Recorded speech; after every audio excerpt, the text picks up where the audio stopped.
আসসালামু আলাইকুম। এখন শুনবেন সংবাদ শিরোনাম। বাংলাদেশে আবারও শুরু হলো গণতান্ত্রিক যাত্রা। ত্রয়োদশ সংসদে প্রথম ভাষণে প্রধানমন্ত্রী তারেক রহমান বললেন, সকল সমস্যা সমাধানের কেন্দ্রবিন্দু হবে জাতীয় সংসদ। হাফিজউদ্দিন আহমদ বীর বিক্রম স্পিকার ও কায়সার কামাল ডেপুটি স্পিকার নির্বাচিত। সরকার ও বিরোধী দলকে কার্যকর ভূমিকা রাখার আহ্বান স্পিকার। চরিত্র হননের জায়গা না হয় সংসদে বললেন বিরোধী দলীয় নেতা ডাক্তার শফিকুর রহমান। জুলাই সনদ বাস্তবায়নে সোচ্চার থাকবে 11 দল। সহসাই কাটছে না তেলের সংকট, মজুদ ঘাটতি নেই, সমস্যা সরবরাহ ব্যবস্থায় বলছেন পাম্প মালিকরা। এতক্ষণ শুনছিলেন সংবাদ শিরোনাম, এখন শুনবেন। শুরু হলো ত্রয়োদশ জাতীয় সংসদের প্রথম অধিবেশন। স্পিকার নির্বাচিত হয়েছেন অবসরপ্রাপ্ত মেজর হাফিজউদ্দিন আহমদ ও deputy speaker barrister Kaiser Kamal. রাষ্ট্রপতি মোহাম্মদ শাহাবুদ্দিন তাদেরকে শপথ পড়ান। এর আগে অধিবেশনে সভাপতি নির্বাচিত হন ডক্টর খন্দকার মোশাররফ হোসেন। সংসদের সূচনা বক্তব্যে প্রধানমন্ত্রী তারেক রহমান বলেন, এই সংসদে তর্ক বিতর্ক আর জাতীয় সমস্যার সমাধানের কেন্দ্রবিন্দুতে পরিণত করতে চায় তার সরকার। গুরুত্বপূর্ণ ইস্যুতে বিরোধী 11 দলের সঙ্গে আলোচনা করা হবে, প্রত্যাশা জামায়াতের। বাংলাদেশের গণতান্ত্রিক পথ চলার এক নতুন অধ্যায়ের সূচনা। মাননীয় সংসদ সদস্যদের মধ্যে হতে একজন সভাপতিত্ব। ত্রয়োদশ জাতীয় সংসদের প্রথম অধিবেশন শুরু হয় বেলা 11টায়। বিসমিল্লাহির রহমানির রহিম। অধিবেশনের শুরুতেই বক্তব্য রাখেন প্রধানমন্ত্রী তারেক রহমান। শুরুতে জুলাই গণ অভ্যুত্থানে হতাহতদেরকে স্মরণ করেন তিনি। বলেন, আজ থেকে বাংলাদেশে আবারও শুরু হলো গণতান্ত্রিক যাত্রা। সরকার এই সংসদকে তর্ক বিতর্ক আর জাতীয় সমস্যা সমাধানের কেন্দ্রবিন্দু হিসেবে গড়ে তুলতে চায় বলেও জানান তিনি। দেশে আজ থেকে আবারও সেই কাঙ্ক্ষিত সংসদীয় গণতন্ত্রের যাত্রা শুরু হলো, আলহামদুলিল্লাহ।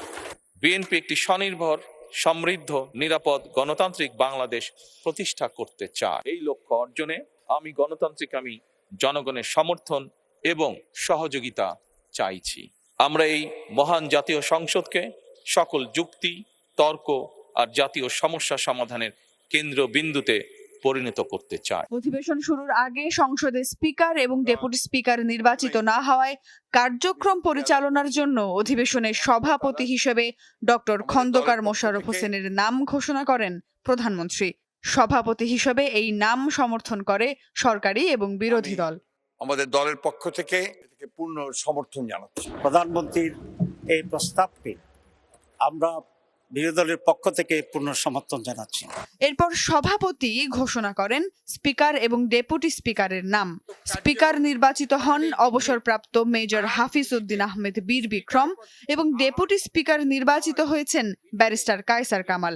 তাদের নাম সকল সংসদ সদস্যদের সর্বসম্মতিক্রমে গৃহীত হয়। আমি হাফিজউদ্দিন আহমদ বীর বিক্রম। পরে স্পিকার এবং ডেপুটি স্পিকারদের শপথ পাঠ করান রাষ্ট্রপতি মোহাম্মদ শাহাবুদ্দিন। ডেপুটি স্পিকার তার রেওয়াজ অনুযায়ী আজ প্রথম অধিবেশনে ভাষণ দেবেন রাষ্ট্রপতি।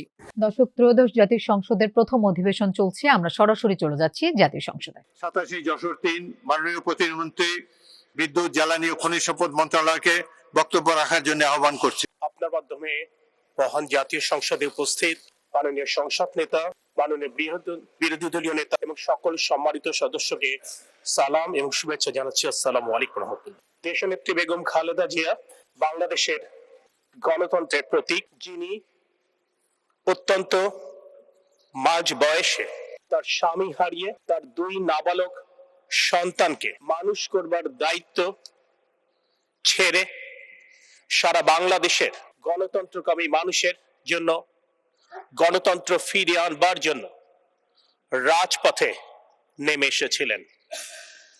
আমার মতো স্বাধীনতা উত্তর প্রজন্মের আমাদের অনেকেরই তাকে দেখে বড় হবার সুযোগ হয়েছিল। তার লড়াই, তার সংগ্রাম, তার আত্মত্যাগ, এই প্রত্যক্ষ করেই আমরা বড় হয়েছি এবং দেশের প্রতি, জনগণের প্রতি দায়বদ্ধতার শিক্ষা গ্রহণ করেছি। বিগত 90 দশকের স্বৈরাচার বিরোধী আন্দোলনে তার লড়াই, তার আত্মত্যাগের মাধ্যমে আমরা স্বৈরাচারী এরশাদকে হটিয়ে গণতন্ত্র ফিরে এনেছিলাম। পরবর্তীতে বাংলাদেশের জনগণের ভোটে প্রথম নারী প্রধানমন্ত্রী হিসেবে তিনি বাংলাদেশের শিক্ষা ব্যবস্থা, নারীর ক্ষমতায়ন এবং অবকাঠামো উন্নয়নে যে ভূমিকা রেখেছেন, আজও দেশবাসী তা গভীর কৃতজ্ঞতা চিত্তে স্মরণ করে। বিগত ফ্যাসিবাদ বিরোধী আন্দোলনে তার অসম সাহসী ভূমিকা, তার দৃঢ়তা আজ সারা বিশ্বের দরবারে উদাহরণ হিসেবে চিহ্নিত হয়েছে। নিজের সন্তান, নিজের পরিবার এবং নিজের শরীরের কথা চিন্তা না করে সমগ্র দেশবাসীর গণতান্ত্রিক অধিকার ফিরিয়ে আনবার লড়াই করতে গিয়ে তিনি কার্যত আত্মত্যাগ করেছেন। আজ এই মহান জাতীয় সংসদে দাঁড়িয়ে বিদুষী নারী রুহের মাগফিরাত কামনা করছি। একই সাথে বাংলাদেশের গণতন্ত্রকামী মানুষের জন্য গণতন্ত্র ফিরিয়ে আনবার জন্য, বাংলাদেশের মানুষের আইনের শাসন ফিরিয়ে আনবার জন্য, মানবাধিকার সমুন্নত করবার জন্য লড়াই গভীর শ্রদ্ধা ভরে স্মরণ করছি। এই লড়াইয়ের মাধ্যমে, আত্মত্যাগের মাধ্যমে তিনি দলের ঊর্ধ্বে উঠতে পেরেছিলেন। জুলাইয়ের গণঅভ্যুত্থান পরবর্তী সময়ে দিক নির্দেশনাহীন জাতি তার শরণাপন্ন হয়েছিলেন। লাখো কোটি মানুষের শাসনের সংসদ সদস্য আহমেদ আজম খান মন্ত্রিসভার নতুন সদস্য হিসেবে তার নাম ঘোষণা করলেন মন্ত্রিপরিষদ সচিব নাসিমুল গনি। তাকে শপথ পড়ান রাষ্ট্রপতি মোহাম্মদ শাহাবুদ্দিন। বেলা 1:15টার দিকে হয় এই শপথ অনুষ্ঠান। শপথ পাঠ পরিচালনা করেন জাতীয় সংসদ সচিবালয়ের সচিব কানিজ মাওলা।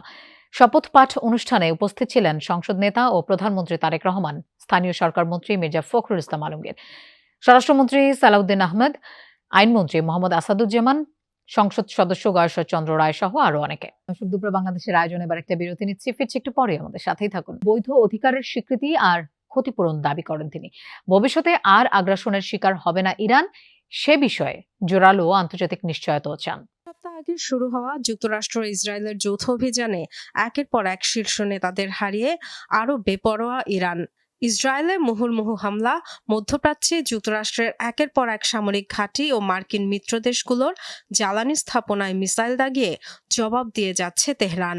ছুড়েছে হরমুজ প্রণালী বন্ধের ট্রাম্প কার্ডও। স্বীকার না করলেও যুক্তরাষ্ট্র ইসরায়েলের নাজেহাল দশার সাক্ষী বিশ্ব। এমন পরিস্থিতিতে ডোনাল্ড ট্রাম্প জয়ের দাবি তুলে সংঘাত থেকে বেরিয়ে যাওয়ার পথ খুঁজলেও অনমনীয় ইরান। যুদ্ধের জন্য যুক্তরাষ্ট্র ইসরায়েলকে দায়ী করেন প্রেসিডেন্ট মাসুদ পেজেশকিয়ান। বুধবার এক্স বার্তায় সংঘাত বন্ধে পাল্টা 3টি শর্ত ছুড়ে দেন তিনি। রাশিয়া ও পাকিস্তানের নেতাদের সাথে আলোচনার পর এই অঞ্চলে শান্তির প্রতি ইরানের অঙ্গীকার পুনর্ব্যক্ত করেছি। ইহুদি সাম্রাজ্য আর যুক্তরাষ্ট্রের উস্কে দেয়া এই যুদ্ধ শেষ করার একমাত্র উপায় ইরানের বৈধ অধিকারের স্বীকৃতি, ক্ষতিপূরণ প্রদান আর ভবিষ্যতের আগ্রাসনের বিরুদ্ধে শক্তিশালী আন্তর্জাতিক গ্যারান্টি। মার্কিন